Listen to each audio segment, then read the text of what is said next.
नमस्कार मित्रांनो, पुन्हा एकदा आपले स्वागत आहे. मित्रांनो, निवृत्त कर्मचाऱ्यांना नवीन जी आर नुसार सेवानिवृत्ती उपदान 20 लाख रुपये फरक मिळणार. कोर्टाचा निकाल जन या व्हिडिओच्या माध्यमातून त्याकरता व्हिडिओ शेवटपर्यंत पहा.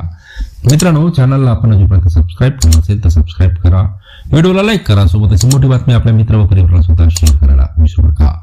तर मित्रांनो, सेवानिवृत्ती उपदान संदर्भात उच्च न्यायालयाने दिनांक 12 डिसेंबर 2025 रोजी एक महत्वपूर्ण निकाल दिला आहे. त्या अनुषंगाने निवृत्त कर्मचाऱ्यांना सेवानिवृत्ती उपदानाची रक्कम 20 लाख रुपये मिळणार आहे. या संदर्भातील सविस्तर माहिती पुढील प्रमाणे पहा. राज्य सरकारच्या वित्त विभागाकडून दिनांक 10 ऑक्टोबर 2024 रोजी निर्गमित करण्यात आलेल्या शासन निर्णयानुसार सेवानिवृत्ती उपदानाची रक्कम ही 14 लाख रुपयावरून 20 लाख रुपये सुधारित करण्यास मंजुरी देण्यात आलेली आहे. सदर शासन निर्णयामध्ये स्पष्ट नमूद करण्यात आले होते की सदर शासन निर्णयाची अंमलबजावणी दिनांक 1 सप्टेंबर 2024 पासून लागू करण्यात येत आहे. त्यापूर्वी निवृत्त कर्मचाऱ्यांना फरकाची रक्कम मिळणार नाही असे स्पष्ट करण्यात होते.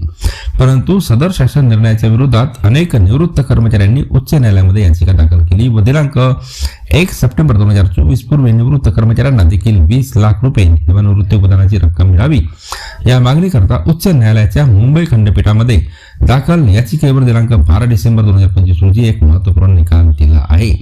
कोर्टाचा निकाल काय आहे पहा मित्रांनो. या याचिकेवर उच्च न्यायालयाच्या मुंबई खंडपीठाने निवृत्ती वेतनधारकांच्या बाजूने निकाल दिल्याने आता 7व्या वेतन आयोग प्रमाणे म्हणजे सन 2016 पासूनच सेवानिवृत्ती उपदानाची रक्कम ही 14 लाख रुपयावरून 20 लाख रुपये मिळणार आहे.